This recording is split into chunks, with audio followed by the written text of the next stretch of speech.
Hello dear friends, आप लोगों का स्वागत है हमारे YouTube channel learn with Shahabuddin में। मैं शहाबुद्दीन आप लोगों के लिए आज रेक्टेंगल लेके आया हूँ कि रेक्टेंगल होता क्या है, रेक्टेंगल का फॉर्मूला क्या है, रेक्टेंगल का सवाल कैसे बनाते हैं। इस सभी समस्याओं को दूर करने के लिए एक छोटा सा वीडियो क्लिप है, आप लोग ज़रूर देखें पूरा वीडियो। अगर वीडियो अच्छा लगे तो लाइक करें, शेयर करें, और अगर नए देख रहे हैं कोई तो हमारे चैनल को सब्सक्राइब कर ले ताकि नए वीडियो डालने पर उसको नोटिफिकेशन पहुंच सके। तो आइए बिना लेट किए हुए शुरू करते हैं। रेक्टेंगल किसको कहते हैं, है ना। रेक्टेंगल देखिए, कंसेप्ट समझना है हम लोग को कि रेक्टेंगल होता क्या है ना। देखिए ध्यान पूर्वक देखिए, ABCD ये एक फिगर बनाया गया है, यही है आयत, इसी को कहते हैं रेक्टेंगल, है ना। आयत देखिए, आमने सामने की भुजा बराबर है ना। आमने सामने की भुजा बराबर है। ये भुजा ABCD के बराबर है, AD BC के बराबर है। इसका मतलब है आमने सामने की भुजा बराबर है। तो हम लोग कह सकते हैं रेक्टेंगल के में क्या कह सकते हैं, चार भुजाओं से घिरे क्षेत्र जिसके आमने सामने की भुजा बराबर हो, या जिस चतुर्भुज को, यानी चतुर्भुज में आता है ये चतुर्भुज का एक भाग है। तो हम लोग ये भी लिख सकते हैं जिस चतुर्भुज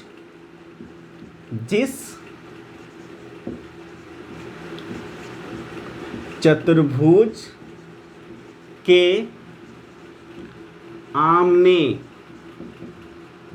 सामने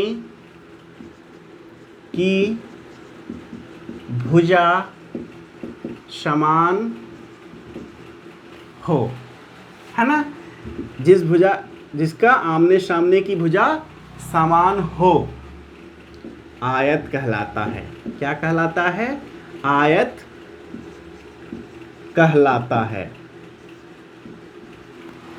ना। छोटा सा कंसेप्ट है। अब देखना है कि आयत में ये कोण है, कितना का होता है? 90 डिग्री का होता है। सब में 90 डिग्री होगा, यानी इसमें 4 एंगल होता है, चारों 90 डिग्री का होता है। तो ये चीज़ इसका प्रॉपर्टीज़ है, यानी गुण में हम लोग लिखेंगे। सबसे पहले ये चीज़ जानना है कि इसका 4 भुजा होता है। इसमें मतलब आयत में 4 भुजा होता है। जैसे AB, BC, CD और DA 4 भुजा है। अब चारों भुजा में हम लोग एक पॉइंट ये हुआ, दूसरा पॉइंट ये कह सकते हैं कि इसका आमने सामने की भुजा बराबर है। आयत के आमने सामने की भुजा बराबर है। आमने सामने की भुजा बराबर है तो उसमें लिख देंगे AB बराबर, AB के बराबर CD, है ना, और AD के बराबर BC, AD के बराबर BC, ये भुजा बराबर है। कहेंगे आयत के चारों या 4 कोण होते हैं, लिख देते हैं आयत के 4 कोण होते हैं।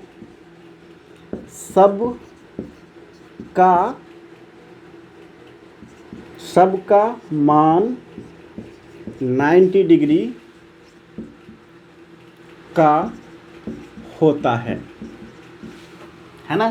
सभी समकोण होता है, ये भी कह सकते हैं सभी समकोण होता है। और क्या कंसेप्ट है इसमें, जो भी चीज़ है इसका एक डिटेल्स में जानेंगे हम लोग कि इसका और क्या क्या होता है। कहेंगे 3 शीर्ष होते हैं, 4 शीर्ष होते हैं। 4 इसमें 4 शीर्ष होते हैं। 4 शीर्ष A B C D। देखिए शीर्ष में इस तरह लिखेंगे। अगर कहेंगे 4 कोण होते हैं, आयत में 4 कोण होते हैं, तो 4 कोण, कोण A, कोण B, है ना, कोण B, फिर कोण C, कोण D। चारों कोण समान होते हैं।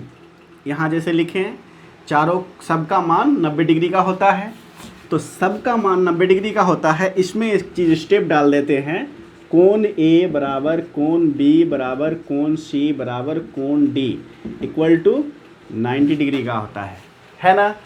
चारों कोणों का मान 180 डिग्री होता है। क्या लिखेंगे? चारों कोणों का मान 360 डिग्री होता है। सॉरी 80 डिग्री बोल दिए थे हमने, होता है। यानी कोण A प्लस कोण B प्लस कोण C प्लस कोण D इक्वल टू 360 डिग्री, है ना। 360 डिग्री होता है। इसकी ये तो इसका सिर्फ गुण हुआ। अब इसका कुछ फॉर्मूला की तरफ भी देखते हैं, तब एक दो सवाल भी देखेंगे। ये अब सिंपली ये चीज़ आ गया क्या कि इसका अगर पूछा जाए कि क्षेत्रफल क्या होता है, त्रिभुज का क्षेत्रफल, सॉरी आयत का क्षेत्रफल, आयत का क्षेत्रफल, तो ये चीज़ जानना है कि आयत जो बनता है वो लंबाई और चौड़ाई से बनता है। क्या बनता है? लंबाई और चौड़ाई से। तो ये वाले पर्सन को लंबाई कहते हैं और ये चौड़ाई है। यानी इसमें दो ही चीज़ होता है, लंबाई और चौड़ाई। तो आयत का क्षेत्रफल बराबर क्षेत्रफल क्या कह सकते हैं? लंबाई गुना चौड़ाई। यानी हमने यहाँ L और B लिया है, तो यहाँ लिख सकते हैं L इंटू B या L B। सिंपली कोई भी लिख सकते हैं इसमें से, लंबाई चौड़ाई, लंबाई गुना चौड़ाई, या LB या L इंटू B, जो भी लिखे चलेगा। अब देखिए आयत का परिमिति। परिमिति, परिमिति किसको कहते हैं? परिमिति का मतलब हुआ उसका घेराव जो बना है, जिस भुजाओं से घेराव बना है उस सभी भुजाओं का माप, है ना। जैसे एक से स्टार्ट करें चलना, एक से लेके हम B तक आए, B से C तक गए, C से D तक गए, D से फिर A तक आए। ये पूरी दूरी को हम लोग क्या कहेंगे? जो ग्राफ का करेंगे उस ग्राफ का वो परिमिति होगा, है ना। तो जैसे अभी आयत का लिया है हमने, तो आयत का वो परिमिति हो गया। तो सबसे पहले A से लेके चलना स्टार्ट करें, तो A से B तक का क्या माने हैं? B, है ना, B माने। फिर उसके बाद यहाँ क्या है? B से C तक चले तो वो हो गया L, है ना। फिर L से D तक चले तो वो क्या हो गया? B। फिर D से A तक चलेंगे तो क्या हो जाएगा? L। अब आया क्या? यहाँ 4 चीज़ है, BL BL। भाई दो चीज़ अगर सेम रहे तो उसको जोड़ देंगे, तो यहाँ क्या हो जाएगा? 2B प्लस 2L होगा ना। अब दोनों में कॉमन ले लेंगे, दो को कॉमन ले लेंगे तो L प्लस B। हमने इसको उलट दिया सिर्फ कि B को इधर लिख दिए और L को पहले लिख दिए। लिखा जाता है लंबाई पहले लिखा जाता है, चौड़ाई बाद में, इसलिए लिखे 2 इंटू L प्लस B। यानी इसका परिमिति ये बन गया, है ना, इसका परिमिति बन गया। और एक इसमें छोटा सा एक कंसेप्ट हमने छोड़ रहा था, तो याद में आ गया। चौथा, इसका 6ठा नंबर में क्या लिखेंगे? इसका विकर्ण समान होता है। आयत के 2 विकर्ण होता है, दोनों विकर्ण समान होते हैं। ठीक है। अब जब विकर्ण कहा गया तो विकर्ण भी देख लेते हैं कि आयत का विकर्ण बराबर क्या होगा। अगर विकर्ण दे दे तो कैसे निकालेंगे। आयत का विकर्ण बराबर root under L square plus B square होता है। L square plus B square होता है। तो ये उसका विकर्ण भी हो गया। अब एक छोटा सा क्वेश्चन, कंसेप्ट समझने के लिए छोटा सा क्वेश्चन देंगे कि आयत का क्षेत्रफल और उसका परिमिति दोनों निकल जाए, है ना। लिखेंगे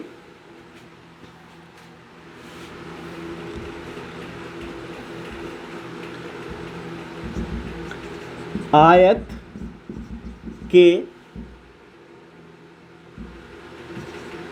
लंबाई 8 cm तथा चौड़ाई 6 cm है, तो क्षेत्रफल और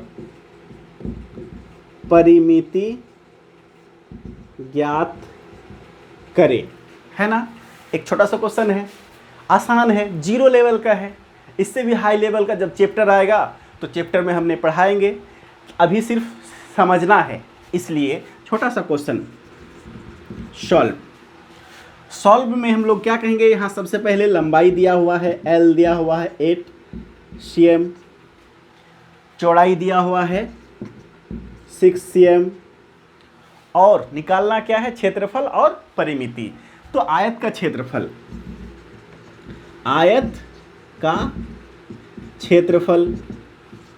आयत का क्षेत्रफल हमने लिखा एल बी, यानी एल इंटू बी। एल का मान 8 है, बी का मान 6 है, तो एल इंटू बी यानी 6, 8 छोके 48। cm इसमें भी है, इसमें भी है, तो क्या हो जाएगा, cm स्क्वायर, है ना। अब देखिए फिर आयत का परिमिति। आयत का परिमिति में अगर देखें तो क्या है आयत का परिमिति, 2 इंटू एल प्लस बी, है ना। तो 2 इंटू एल प्लस बी यानी 2 इंटू एल का मान 8 है और बी का मान 6 है, तो 2 इंटू 8 6 कितना हो गया, 14, 14 दूनी 28 cm आंसर। आई होप सब समझ गए होंगे। जिसको स्क्रीनशॉट लेना है स्क्रीनशॉट ले ले। ठीक है, अगर हमारी वीडियो अगर अच्छा लगे तो लाइक करें, शेयर करें, और जो नए देख रहे हैं हमारे वीडियो चैनल को सब्सक्राइब करें और बेल आइकन दबाना ना भूलें, ताकि हम नए वीडियो अपलोड करने पर उसको तुरंत नोटिफिकेशन पहुंच सके। ठीक है, थैंक यू।